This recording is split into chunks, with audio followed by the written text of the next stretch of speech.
Ada masa ketika menatap langit adalah sebuah pertunjukan. 4 jejak putih melintasi warna biru, seperti jari-jari raksasa yang melukis cakrawala.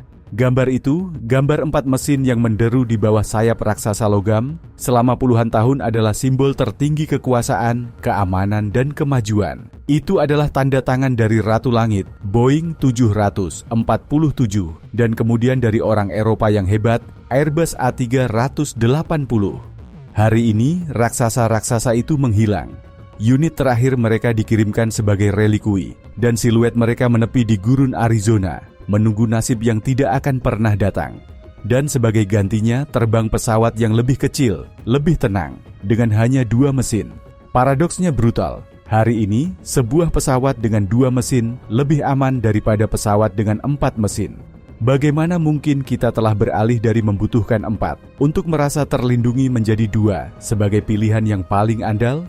Jawabannya adalah sebuah kisah teknik, ekonomi, dan revolusi sunyi yang mengubah selamanya cara kita terbang. Mari kita mulai. Era di mana ukuran adalah kekuatan. Untuk memahami mengapa pesawat bermesin 4 punah, pertama-tama kita harus memahami mengapa mereka lahir. Dan untuk itu kita harus melakukan perjalanan ke tahun 60-an dan 70-an, masa di mana penerbangan komersial lepas landas secara harfiah menuju dimensi baru. Seberangi Atlantik, hubungkan benua, dekatkan dunia. Namun ada masalah teknis dan hukum yang menandai desain pesawat. Aturan 60 menit yang ditakuti. Pada tahun-tahun itu, peraturan internasional mengatakan bahwa pesawat bermesin ganda, artinya dengan hanya 2 mesin tidak dapat terbang di rute yang pada titik manapun berjarak lebih dari 60 menit penerbangan dari bandara alternatif. Alasannya, jika salah satu dari 2 mesin gagal, pesawat harus mampu mencapai daratan dalam waktu kurang dari 1 jam dengan mesin yang tersisa. Ini berarti bahwa rute seperti New York-London, Los Angeles-Tokyo, atau perjalanan laut panjang apapun dilarang untuk bermesin ganda. Mereka tidak bisa melakukannya. Samudra terlalu luas dan ketakutan akan kehabisan tenaga penggerak di tengah antah berantah terlalu besar. Oleh karena itu, jika sebuah maskapai penerbangan ingin menyatukan benua, ia membutuhkan pesawat dengan 3 atau 4 mesin. Mesin 4 bukan pilihan estetika, bukan masalah kemewahan, meskipun kemewahan datang kemudian. Itu adalah kebutuhan hukum dan kelangsungan hidup. Jika sebuah mesin mati di tengah Atlantik, masih ada 3 yang tersisa. Jika mesin lainnya mati, masih ada 2 yang tersisa. Redundansi adalah polis asuransi terhadap samudra yang tak terbatas. Maka lahirlah legenda seperti Boeing 747, Jumbo Jet, dengan punuk ikoniknya dan 4 mesin Pratt dan Whitney yang menggantung di sayapnya. Dan begitulah lahirnya, beberapa dekade kemudian, tantangan Eropa. Airbus A380, raksasa 2 lantai dan 4 mesin, yang dirancang untuk mengangkut lebih dari 500 orang ke sudut manapun di planet ini. Mereka adalah pesawat yang tidak hanya terbang, mereka mendominasi langit. Ukuran mereka adalah kekuatan mereka, dan 4 mesin mereka jaminan bahwa mereka akan sampai ke tujuan apapun yang terjadi. Aturan yang mengubah segalanya, ETOPS. Namun sementara 747 bertahta di rute-rute panjang, sesuatu mulai muncul di kantor-kantor regulator dan di hanggar para produsen. Singkatan 5 huruf akan mengubah sejarah penerbangan selamanya. ETOPS. Inisialnya dalam bahasa Inggris berarti Extended Range Twin Engine Operational Performance Standards, atau yang sama dengan standar kinerja operasional untuk pesawat bermesin ganda jarak jauh. Sejarah ETOPS adalah sejarah tentang bagaimana keandalan menjadi ukuran baru keselamatan. Selama tahun 80-an, produsen mesin, terutama General Electric, Pratt dan Whitney, dan Rolls-Royce, mulai memproduksi turbin yang jauh lebih andal daripada dekade sebelumnya. Tingkat kegagalan berkurang drastis. Sebuah mesin modern dapat beroperasi puluhan ribu jam tanpa insiden. Regulator Amerika Serikat, FAA, mulai bertanya-tanya, jika sebuah mesin begitu andal, mengapa terus membatasi bermesin ganda hingga 60 menit dari bandara? Maka lahirlah konsep ETOPS. Idenya sederhana. Jika seorang produsen membuktikan dengan data dan pengujian bahwa mesinnya cukup andal dan bahwa pesawat dapat terbang dan mendarat dengan hanya 1 mesin yang beroperasi selama berjam-jam, maka ia dapat diizinkan terbang di rute yang jauh lebih jauh dari bandara manapun. Pertama adalah 60 menit, kemudian 120, lalu 180, dan akhirnya untuk pesawat paling modern, lebih dari 300 jam jarak dari bandara alternatif. Ya, Anda telah membacanya dengan benar. Sebuah pesawat bermesin ganda dapat terbang hari ini di rute seperti Sydney-Santiago de Chile, yang melintasi Pasifik selama berjam-jam tanpa melihat daratan. Karena mesinnya sangat luar biasa andal sehingga probabilitas keduanya gagal pada saat yang sama adalah secara harfiah, astronomis. Perubahannya radikal. Tiba-tiba, kebutuhan akan 4 mesin untuk menyeberangi samudra menghilang.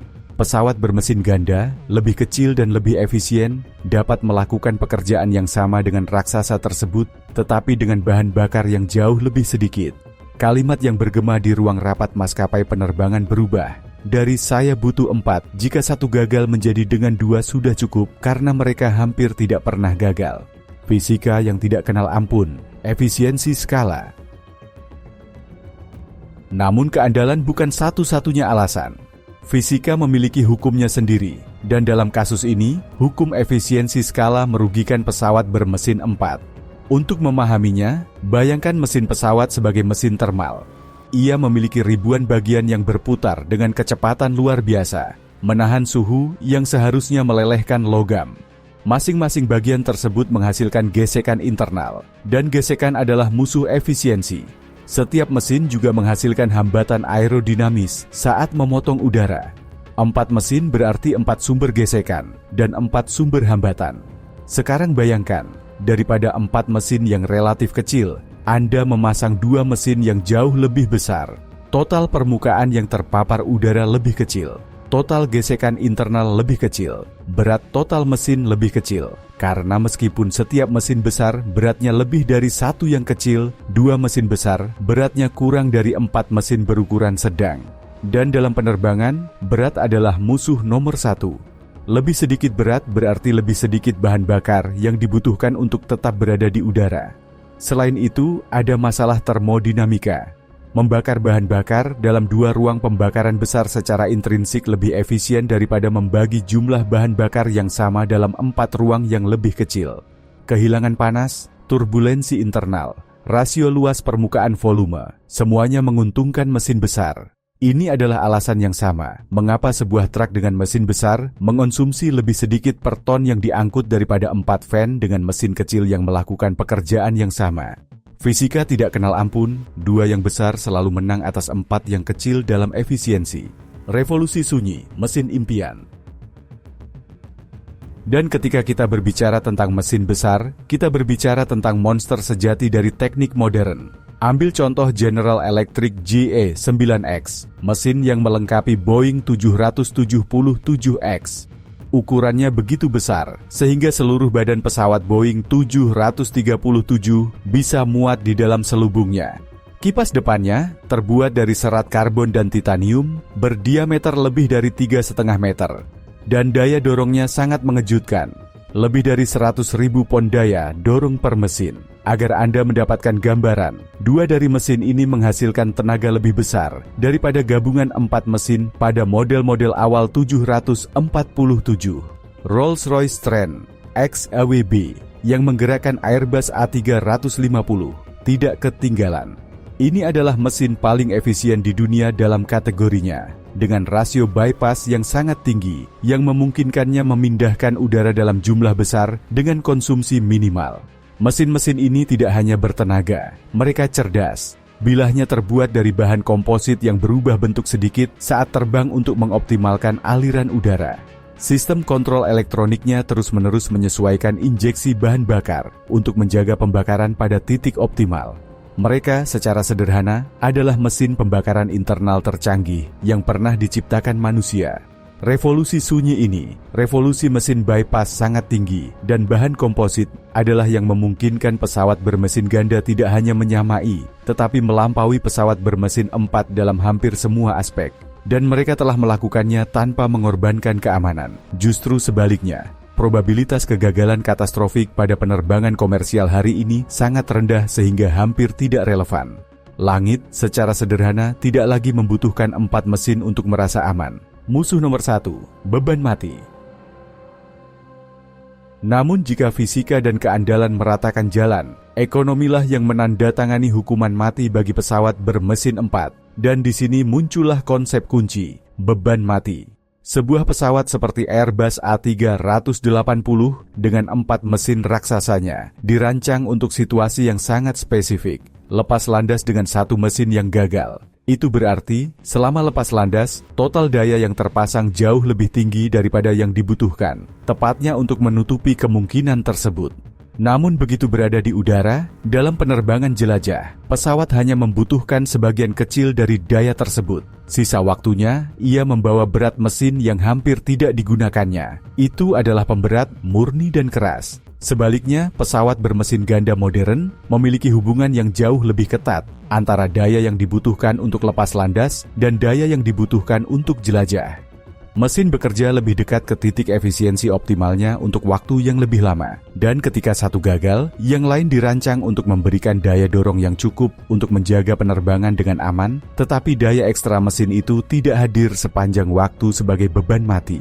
Itu adalah kemampuan yang hanya diaktifkan dalam keadaan darurat. Hasilnya adalah pesawat yang lebih ringan, yang mengonsumsi lebih sedikit bahan bakar per kilometer terbang dan per penumpang yang diangkut. Perhitungan yang tidak memaafkan, pemeliharaan dan operasi. Lalu ada tagihan bengkel. Memelihara pesawat dengan 4 mesin setidaknya 2 kali lebih mahal daripada memelihara pesawat dengan 2 mesin. Setiap mesin memiliki sistem pelumasan sendiri, sensor sendiri, bagian bergerak sendiri yang aus dan harus diperiksa. Setiap jumlah jam terbang tertentu, mesin masuk ke bengkel untuk dibongkar, diperiksa dan diperbaiki. Dengan 4 mesin, kunjungan ke bengkel tersebut 2 kali lebih sering dan biaya suku cadang berlipat ganda. Selain itu ada probabilitas kegagalan. Kita tidak berbicara tentang kegagalan katastrofik yang sangat jarang terjadi, melainkan tentang insiden kecil, sensor yang memberikan pembacaan yang salah, katup yang tidak menutup dengan baik, kebocoran minyak yang minimal. Semakin banyak mesin, semakin banyak sensor, semakin banyak katup, semakin banyak sistem hidrolik, dan karenanya semakin besar kemungkinan sesuatu yang kecil gagal dan menunda penerbangan. Dan penerbangan yang tertunda dengan 500 orang di dalamnya adalah mimpi buruk logistik dan ekonomi bagi maskapai penerbangan manapun. Airbus A380, meskipun merupakan keajaiban teknis, menderita masalah ini. Maskapai yang mengoperasikannya membutuhkan tingkat keterisian yang sangat tinggi untuk membuat setiap penerbangan menguntungkan, dan itu sulit dicapai. Selain itu, biaya pemeliharaan sangat tinggi sehingga banyak operator memilih untuk memensiunkan A380 mereka lebih awal dari yang direncanakan, bahkan ketika mereka masih memiliki masa pakai di depan mereka. Pasar berbicara dan mengatakan dengan jelas, tidak, terima kasih. Model bisnis berubah, fragmentasi versus konsentrasi. Namun ada perubahan yang lebih mendalam, yang berkaitan dengan strategi maskapai penerbangan. Selama beberapa dekade, model yang dominan adalah hub dan spoke, pusat dan jari-jari. Beberapa bandara raksasa memusatkan penerbangan dari seluruh dunia, dan dari sana didistribusikan ke tujuan yang lebih kecil. Untuk itu, pesawat raksasa bermesin 4 sangat sempurna. Mereka membawa ratusan penumpang sekaligus ke hub pusat. Hari ini, trennya adalah sebaliknya, fragmentasi poin ke poin. Maskapai penerbangan lebih suka menghubungkan kota-kota menengah secara langsung, tanpa melalui hub besar. Seorang penumpang dari Manchester ingin terbang langsung ke Orlando, tidak berhenti di London. Seorang pelancong dari Barcelona ingin pergi langsung ke Boston, tidak melalui Madrid atau Paris. Untuk itu, pesawat bermesin ganda berukuran sedang, seperti Boeing 787 Dreamliner atau Airbus A350, sangat ideal. Mereka dapat terbang rute panjang, mengonsumsi sedikit, dan terisi dengan relatif mudah. Lebih menguntungkan bagi maskapai penerbangan untuk mengisi 2 pesawat sedang dengan 250 penumpang masing-masing daripada mengambil risiko tidak mengisi satu raksasa berkapasitas 500. Fleksibilitas yang ditawarkan oleh mesin ganda memungkinkan penyesuaian penawaran terhadap permintaan secara jauh lebih tepat. Jika sebuah rute tidak berhasil, pesawat dapat diganti dengan yang lebih kecil tanpa trauma besar. Sebaliknya, dengan A380, jika rutenya tidak berhasil, bencana ekonomi sudah pasti terjadi. Masalah sayap dan teknik ekstrim. Tentu saja, taruhan pada bermesin ganda ini bukannya tanpa tantangan. Agar efisien, pesawat bermesin ganda membutuhkan sayap yang sangat besar, dengan luas permukaan yang besar dan rentang sayap yang meningkatkan daya angkat dan mengurangi konsumsi. Namun sayap yang sangat besar memiliki masalah. Mereka tidak muat di pintu keberangkatan bandara standar. Solusinya adalah salah satu keajaiban teknik modern, sayap lipat. Boeing 777X yang baru, misalnya, memiliki sayap yang begitu panjang sehingga melebihi batas yang diterima oleh sebagian besar bandara. Untuk mengatasinya, para insinyur merancang ujung sayap yang melipat ke atas setelah mendarat, seperti sayap pesawat tempur di kapal induk. Di darat, pesawat memakan lebih sedikit ruang dan dapat bermanuver di terminal tanpa masalah.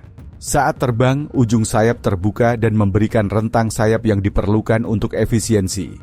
Solusi ini adalah bukti nyata sejauh mana produsen bersedia melakukan untuk menghindari kembali ke 4 mesin. Mereka lebih suka merancang sayap yang menekuk dengan semua kerumitan mekanis yang tersirat, daripada menerima bahwa pesawat bermesin 4 bisa menjadi pilihan yang layak. Pesannya jelas, pertempuran telah kalah bagi raksasa bermesin 4. Selamat tinggal pada sebuah era, selamat tinggal pada kepribadian. Namun, ada sesuatu yang menyedihkan dalam semua ini. Langit menjadi tempat yang lebih homogen, lebih membosankan. Ada masa ketika penggemar manapun bisa mengidentifikasi pesawat dari jarak bermil-mil, hanya dari siluetnya. Punuk 747 tidak salah lagi. Dua lantai A380 dengan hidung bulatnya juga. MD-11 dengan mesin ketiganya di ekor adalah kelangkaan yang berharga. Setiap pesawat memiliki kepribadian, karakter, tanda visual yang membuatnya unik. Hari ini, jika Anda bukan seorang ahli, sulit untuk membedakan Airbus A350 dari Boeing 787. Keduanya adalah tabung putih dengan dua mesin di bawah sayap panah, jendela berbentuk tetesan air mata dan hidung yang kurang lebih mirip. Keragaman telah dikorbankan di altar efisiensi, dan meskipun sulit untuk menentang kemajuan, tidak dapat dihindari untuk merasakan nostalgia tertentu pada masa-masa itu, ketika teknik menantang langit dengan kekuatan kasar dan keberanian, ketika ukuran adalah ukuran kesuksesan, dan 4 mesin adalah simbol bahwa manusia telah menjinakkan samudera. Masa depan, akankah banyak mesin kembali? Namun ceritanya tidak berakhir di sini. Penerbangan berada di ambang revolusi baru, revolusi propulsi listrik dan hidrogen. Dan anehnya, revolusi ini bisa membawa kembali banyak mesin. Baterai itu berat, sangat berat. Hidrogen, meskipun ringan dalam berat, memakan banyak volume dan membutuhkan tangki kriogenik yang sangat besar dan berat. Mendistribusikan berat itu secara optimal dalam pesawat bukanlah tugas yang mudah. Salah satu solusi yang sedang dijelajahi para insinyur adalah mendistribusikan propulsi ke banyak mesin kecil di sepanjang sayap. Alih-alih 2 atau 4 turbin besar, kita bisa melihat pesawat dengan 6, 8, atau bahkan 10 mesin listrik atau hidrogen kecil yang didistribusikan di sepanjang tepi depan. Ini akan memungkinkan distribusi berat yang lebih merata, kontrol aliran udara yang lebih baik di atas sayap, dan redundansi yang bahkan lebih besar daripada pesawat bermesin ganda saat ini. Bayangkan sebuah pesawat yang sunyi, bersih, yang hanya mengeluarkan uap air dengan deretan mesin kecil yang mendengung di sepanjang sayapnya. Itu akan menjadi estetika yang sama sekali baru, tetapi juga sebuah kembalinya dalam beberapa hal pada gagasan bahwa banyak mesin bisa lebih baik daripada sedikit. Tentu saja mesin-mesin ini tidak akan menderu seperti mesin masa lalu. Mereka akan sunyi, efisien, dan akan terbang dengan kehalusan yang bahkan tidak akan disadari oleh penumpang.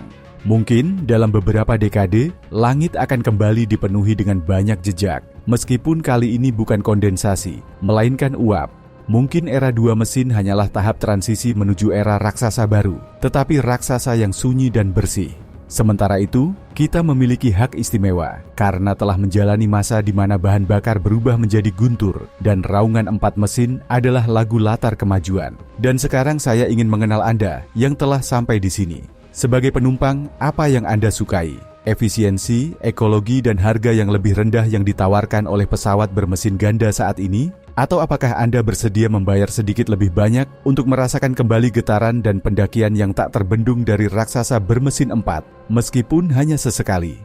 Apakah Anda yakin bahwa hidrogen dan listrik akan mengembalikan estetika banyak mesin kepada kita? Atau apakah kita sedang menyaksikan perpisahan definitif dengan era raksasa? Hal-hal berubah selamanya.